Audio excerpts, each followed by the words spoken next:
Market లో invest చేసి మీ డబ్బులు డబుల్ చేసుకోవాలనుకుంటున్నారా? సుందర రామిరెడ్డి గారి లైవ్ సెమినార్ కి అటెండ్ అవ్వండి. నమస్తే రమ్మగారు. నమస్తే జయ. మీకు దీపావళి శుభాకాంక్షలు రమ్మగారు. మీకు కూడా దీపావళి శుభాకాంక్షలు జయ. సుమన్ టీవీ ప్రేక్షకులందరికీ, మామ్స్ అందరికీ దీపావళి శుభాకాంక్షలు. ఓకే, మరి దీపావళి రోజు ఆ రోజు మనము పూజా విధానం ఏంటి, అమ్మవారికి ఎలాంటి నైవేద్యాలు పెట్టుకోవాలి, దీని గురించి ఒకసారి మాట. ప్రతి సంవత్సరం మనం చెప్పుకుంటూనే ఉంటాము, కానీ ఏ సంవత్సరానికి ఆ సంవత్సరమే కదా. అదే చతుర్దశి నాడు తలంటి అభ్యంగనం ప్రధానమైంది, అందరూ చేసేది. ఈ నరక చతుర్దశి అంటే దీపావళి పండగ అనగానే నరకుడు, సత్యభామ, కృష్ణుడు ఆ కథే జ్ఞాపకం వస్తుంది. ఏటా ఏటా కొత్త కథలు రావు కదా, పాత కథనే మళ్ళీ చెప్పుకుంటాం. అంటే ఏడాది మధ్యలో దీపావళి గురించి కథ చెప్పడానికి ఏ అవకాశమూ మనకి రాదు. నరకుడిని తలుచుకోం మనం. అవును, ఇప్పుడే ఈ సమయంలోనే మనం నరక చతుర్దశి ఈ మాట చెప్పుకుంటాం. నరకుడు అనే ఒక రాక్షసుడిని సత్యభామ సమేతుడైన శ్రీకృష్ణుడు తను వధించకుండా తనిచ్చిన వరం ప్రకారం సత్యభామ దేవి చేతే వధింపజేయటమే ఈరోజు యొక్క ప్రత్యేకత. దీనికి పూర్వగాథ అంటే ఈ నరకాసుర వధ, శ్రీకృష్ణుడు సంహరించకపోవటం, సత్యభామాదేవి వధించటం, దానికి పూర్వగాథ ఏం చెప్తామంటే, జయ విజయులు విష్ణుమూర్తి యొక్క ద్వారపాలకులైన జయ విజయులు ఇద్దరు సనక సనందనాథుల చేత శాపాన్ని పొందారు, విష్ణు సేవకి దూరం అవ్వమని. అయితే విష్ణుమూర్తి వాళ్ళకి శాపాన్ని సడలించాడు. ఎట్లా? 3 జన్మలు విష్ణుద్వేషులుగా ఉంటారా, 100 జన్మలు విష్ణు ప్రేమికులుగా భక్తులుగా ఉంటారా అని.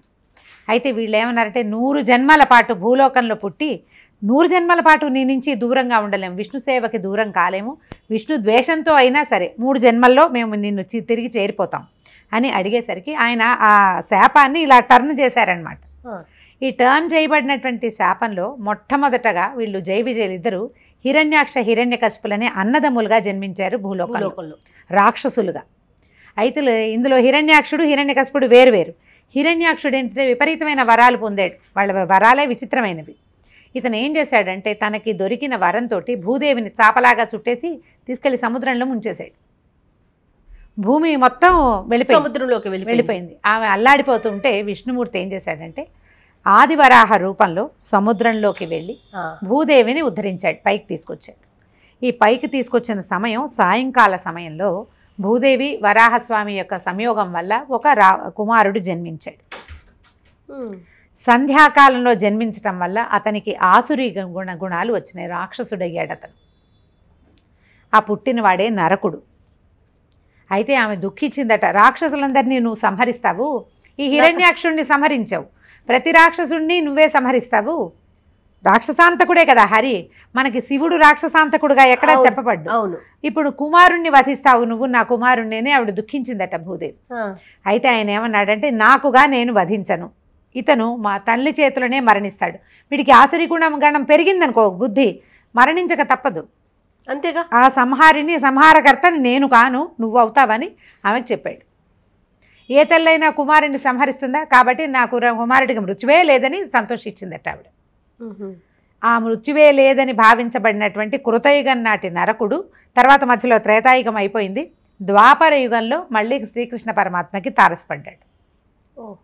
ఈ నరకుడు ఎంతోమంది వీళ్ళని అప్సరసల్ని అంటే రాజకుమార్తెల్ని చెరబట్టాడు, తర్వాత ఎంతో ధనాన్ని తన దగ్గర దాచిపెట్టాడు. అమ్మవారి భక్తి ఉండేది విపరీతంగా. అతను కామరూపం అనే దేశానికి రాజుగా ఉండి మన కామాఖ్యాదేవిని పూజించేవాడట. అతనికి బాణాసురుడితోటి స్నేహం కలిసి బాణాసురుడు స్త్రీలని పూజించకూడదని భావించేవాడు. అతని యొక్క భావన వల్ల ఈయన కూడా మెల్లిగా కామాఖ్య పూజకి దూరమయ్యాడట నరకుడు. ఎప్పుడైతే దేవి పూజ తప్పిపోయిందో మరణం దగ్గరకు వచ్చేసి, అంతే కదా, అది తప్పిందంటే ఇది వచ్చేస్తుంది కదా. అప్పుడు ఈ శ్రీకృష్ణ పరమాత్మ అతని మీద దండెత్తి వెళ్ళాడు కానీ తను సంహరించకూడదు, తనే అతనికి తండ్రి కాబట్టి. అందుకని భూదేవి అంశతోటి జన్మించినటువంటి సత్యభామాదేవికి ఆ అవకాశాన్ని ఇచ్చాడు. ఆమె ఇన్ని తరాలు గడిచిపోయింది, యుగాలు గడిచిపోయినాయి కదా, మరుపుకొచ్చేసింది. వీడు తన కుమారుడని ఆమె మర్చిపోయింది. తను సత్రాజిత్తు కుమార్తెనన్న భావంలోనే ఉంది ఆవిడ, క్షత్రియ కన్యనన్న భావన, అంతేగాని తను భూస్వరూపాన్ని అనే ధ్యాస లేదు. కానీ లేకపోయినా కూడా ఆమె భూమి యొక్క స్వరూపం అవటం వల్ల ఆమె చేతిలోనే ఈ నరకాసురుడిని వధింపజేశారు. నరకుడిని వధింపబడినప్పుడు అయితే ఆయన అప్పుడు తండ్రిని గుర్తించి, పరమాత్మను గుర్తించక తప్పదు, మరణాసన్న సమయంలో అయినా తెలుసుకుంటారు వ్యక్తులు. ఆయన ఏమడిగాడంటే, ఇప్పుడు ఈ సమయంలో నేను మరణించిన రోజున ఎవరైతే ఇలాగా స్నానం చేస్తారో, అభ్యంగనం చేస్తారో నా పేరు తలుచుకుని, వాళ్ళకి నరక బాధలు తప్పించు అని అడిగాడట. అందుకని ఆ చతుర్దశి నుంచి మొదలుపెట్టి ప్రతి నరక చతుర్దశికి అభ్యంగనం చేయాలని, ఎవరైతే ఈ రోజున అభ్యంగనం చేస్తారో వాళ్ళకి నరక బాధలు ఉండవు. అంటే వీళ్ళు స్వర్గానికి వెళ్తారు లేదా ముక్తిని పొందుతారు. నరకంలో పడరు అంటే ఏమిటంటే పాపాలు చేయరు, ముక్తే కదా. అందుకని ఆయన అట్లా కోరుకున్నాడని అప్పటి నుంచే ఈ అభ్యంగన స్నానం చేస్తున్నారని చెప్తారు. దీపావళి నాడు తలంటి పోసుకోవటం మన పద్ధతి కాదు. అవునండి. చతుర్దశి నాడే నూనె రాసుకోవటం, తైలాభ్యంగనం చేయటం, నెత్తికి నూనె రాసుకోవటము. తర్వాత ఈ మన ఉత్తరేణి చెట్లను తెచ్చుకుంటారు చాలామంది, కొన్ని ఊళ్ళలో అలవాటు ఉంటుంది. ఉత్తరేణిని వేరుతో సహా తెచ్చి దాంతో అది నీళ్ళలో ముంచి ఆ నీళ్లతో స్నానం చేయటము కొన్ని ఊళ్ళల్లో ఆ పద్ధతి ఉంటుంది. అది లేకపోతే ఒట్టిగా నూనె రాసుకోవటము, తలకి ఒంటికి నూనె అర్థం చేసుకుని నూనెని వదిలించుకుని స్నానం చేసి ఈ రోజున తెల్లవారుజామునే దీపం పెట్టడం యమదీపాలు అంటారు. మనం ముందు రోజు రాత్రి కూడా పెడతాం, త్రయోదశి నాడు కూడా. త్రయోదశి నాడు, చతుర్దశి నాడు ఉదయం దీపం పెట్టడం కొన్ని చోట్ల ప్రాంతాల్లో ఆచారంగా ఉంటుంది. ఆ ఆచారం ప్రకారం తెల్లవారుజామునే ఈ దీపాలని చూపిస్తే కనుక, దక్షిణ దిశగా దీపాన్ని చూపిస్తే అది యముడికి దారి, ఆయన వైపు నుంచి వెళ్తున్నటువంటి పితృదేవతలకి దారి చూపించినట్టుగా అవుతుంది. తర్వాత నేను అభ్యంగనం చేశానని నన్ను నేను చూపించుకున్నట్టు, ఏ ఇంట్లో అభ్యంగనం అయిందో ఆ ఇంట్లో దీపం పెడతారనమాట.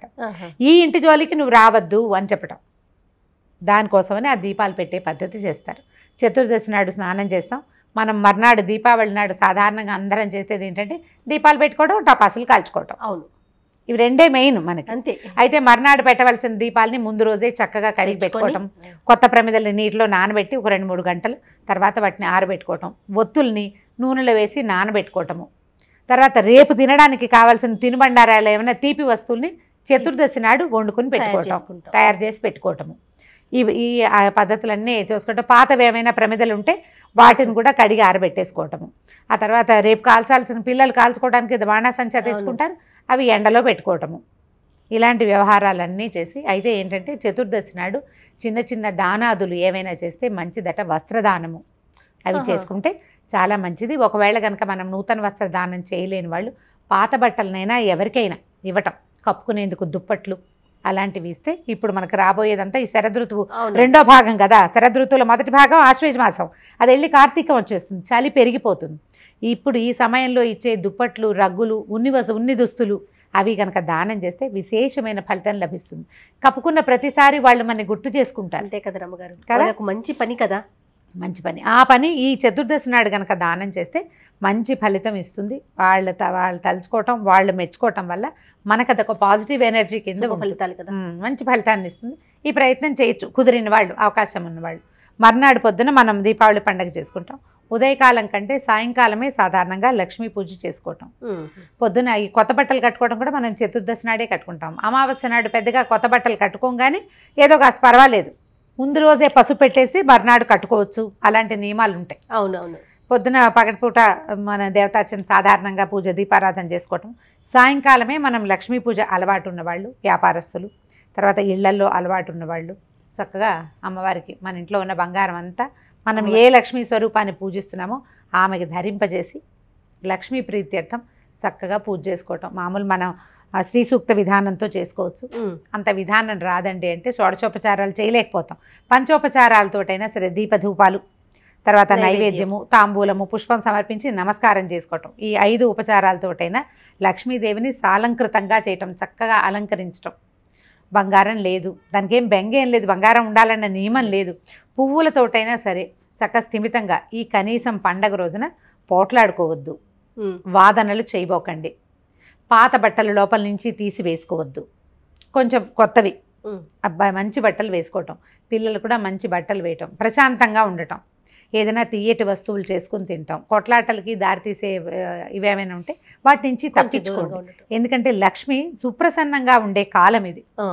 ఆమె పుట్టింది త్రయోదశి నాడు, 2 రోజుల బిడ్డ లక్ష్మీదేవి. ఇంతకీ ఇప్పుడు ఆమె మన దగ్గర మనంతా కొట్లాడుకుంటుంటే చంటి పిల్లలు బాధపడతారు, అది చేయకూడదు. ఆ పని ఆమె జాగ్రత్తగా చూసుకోవాలి కదా. జాగ్రత్తగా చూడటము అంటే ప్రధానమైనది, అసలు కొట్లాడుకుంటే లక్ష్మీదేవి ఉండదు. డబ్బు ఒకటే కాదు, అంతే కదండి, సమస్తమైన లక్ష్ములు, సుఖము, శాంతి, సంతోషము, ఇవన్నీ ఇంట్లో నైర్మల్యము, మన పిల్లలకి ఆరోగ్యము, పెద్దవాళ్ళకి ఆయుష్ అన్నీ కావాలి కదా. ఇవన్నిటికీ కూడా లక్ష్మీయే ఆధారం. ఆమెకి నచ్చే విధంగా చక్కగా ఇల్లు వాకిలి అంతా దీపాలతో అలంకరించుకోవటం, మామిడి మండలు, తర్వాత బంతి పువ్వులతోటి అలంకరించుకోవటం, ఎవరికైనా ఏదైనా చేసి తీపి ఒకరికి పంచిపెట్టడం, బాణాసంచా కాల్చడం పురాతనమైన సాంప్రదాయం. అంటే మనకి ఇప్పుడు క్రిమికీటగాదులు ఎక్కువగా వస్తాయి. ఈ గంధకము, సూర్యకారము, వాటిని కూరిన వాటిని ఆ వాసనలు, ఆ శబ్దాల వల్ల ఏంటంటే ఈ గాల్లో ఉన్న సూక్ష్మక్రిములు తొలగిపోతాయి. కాబట్టి పురాతన కాలం నుంచి చేసేది. అయితే విపరీతమైన ఖర్చులు పెట్టడము, అతిగా శబ్దాలు చేసేవి కాకుండా కాలుష్యరహితంగా కొంచెం తక్కువ కాలుష్యంతో, తర్వాత ఏమో కొంచెం వాసనలు రావాలి మనకి. అందులో కాలుష్యంలో భాగం కాదు వాసన, గంధకపు వాసన అవసరం. ఈ సమయానికి అవసరమైనంత తప్పనిసరిగా 4 కాకర పువ్వుతులు, 2 చిచ్చుబుడ్లైనా సరే తెచ్చి పిల్లలతోటి కాల్పించడము. ఈ వాసన వల్ల మన ఇంటి చుట్టూతా ఇప్పటి వరకు వర్షాకాలపు ఎఫెక్ట్ వల్ల ఈ శీతాకాలం సగకాలం అంతా కూడా మన చుట్టూతా దోమలు, ఈగలు, చిన్న పొన్న బ్యాక్టీరియా, వైరస్లు అవన్నిటిని తొలగించుకోవడానికి తైలంతో కలిసినటువంటి దీపాన్ని పెట్టడము, తర్వాత ఇట్లా గంధకంతో కలిసినటువంటి టపాసులు లాంటివి పేల్చడము, కొట్లాటలు అవి లేని సుఖవంతమైన చక్కటి పండుగగా చేసుకోవాలి. ప్రతి దీపావళి ఇదే విధంగా ముందుకు తీసుకెళ్తే మనం ఇప్పుడు ఒక పండగ, ఇది ఒక 5 రోజుల పండగ, దీపావళి మధ్య రోజు, ముందో 2 పర్వదినాలు, తర్వాత 2 పర్వదినాలు ఉన్నాయి. మనం అన్నీ చెయ్యం. మొదటిది త్రయోదశి నాడు దీపం పెట్టామనుకో, చతుర్దశి నాడు ఊరికే స్నానం చేసాం, అయిపోయింది, పండగ చేసుకుంటాం. బలిపాడ్యమే మనమేం పెద్దగా చెయ్యము. కానీ భాయి దూజి చేయాలనుకుంటాం, భగిని హస్తబోధన అన్నయ్యని పిలవాలనుకుంటాం. ఒక 5 రోజుల పాటు ప్రశాంతంగా ఉండటం అలవాటు చేసుకుంటే తర్వాత కొన్ని రోజులు ప్రశాంతంగా వెళ్తుంది. అంతే కదా. దీని ఏర్పాట్లు చేసుకుంటాం. పండక్కి ముందు ఇల్లు సర్దుకోవటం, దులుపుకోవటం, తుడుచుకోవటం, కొత్త వస్తువులు కొనుక్కోవటం, వెండి బంగారాదులు కొంటాం, కొత్త బట్టలు కొనుక్కుంటాము, పిల్లల కోసం టపాసులని, తర్వాత దీపాలని కొంటాం. ఇవన్నీ కొనడానికి ఇన్ని చాలా కాకపోయినా మన శక్తి అనుసారం కొన్నప్పటికీ మనసు కొంత బాగుంటుంది ఉల్లాసంగా. ముందు ఒక 10 రోజులు, తర్వాత ఒక 10 రోజులు ఇదే ఆనందంలో, అంటే ఈ విషయాల్ని మనం మాట్లాడుకుంటూ అలా గడిపేస్తాం సంతోషంగా. ఇది అలవర్చుకుంటే తర్వాత రోజులు బాగుంటాయి కదా. ప్రతి పండుగ ఇంతే, మనకి పండుగలు పర్వదినాలు ఎక్కువ. పైగా దీని తర్వాత వచ్చే కార్తీక మాసం అత్యంత పవిత్రమైన మాసం. నిశ్శబ్దంగా చక్కగా ఉపవాసాలతోటి దైవ సాన్నిధ్యంతో గడపాల్సినటువంటి రోజులు కాబట్టి ఈ ముందు రోజుల్ని ప్రశాంతంగా చేసుకోండి. చక్కగా దీపావళి పండుగ చేసుకోండి. 2-3 వంటకాలు ఏమైనా చేసుకుని చక్కగా వాటిని పెట్టుకుని భోజనం చేయటం, ప్రశాంతంగా ఉండటం అంతే. కాకపోతే మిగతా పండుగలకి, దీపావళికి మనం ప్రత్యేకంగా చెప్పుకునేది మిగతా పండుగలన్నీ శ్రద్ధలతో జరుపుకోమంటాం. దీన్ని మాత్రం భక్తి శ్రద్ధలతో పాటు ఆనందోత్సాహాలతో పాటు జాగ్రత్తగా జరుపుకోండి అని చెప్పుకోవాల్సిన విషయం. దీపావళి పండుగ అత్యంత జాగ్రత్తగా చేసుకోవాల్సింది ఏంటంటే టపాసులు కాల్చేటప్పుడు, దీపాలు పెట్టేటప్పుడు చాలా జాగ్రత్తగా, పిల్లల్ని కూడా జాగ్రత్తగా చూసుకుంటూ కాటన్ బట్టలతోటి అంతే రమ్మగారు జాగ్రత్తగా చేసుకోవాలి. కానీ సరదాగా చేసుకోవాల్సిన పండుగ. దీన్ని ఇలాగే తీసుకెళ్ళండి ముందుకి. ముందు రోజులన్నీ కూడా ఇలాగే ఆనందంగా సాగాలని భావిస్తూ లక్ష్మీదేవికి చక్కగా పూజ చేసుకుంటే అన్ని రకాల లక్ష్మీ ప్రసన్నాలు మన ఇంటి యందు ఉంటాయి. తప్పకుండా రమ్మగారు. మరొక్కసారి దీపావళి శుభాకాంక్షలు. Thank you.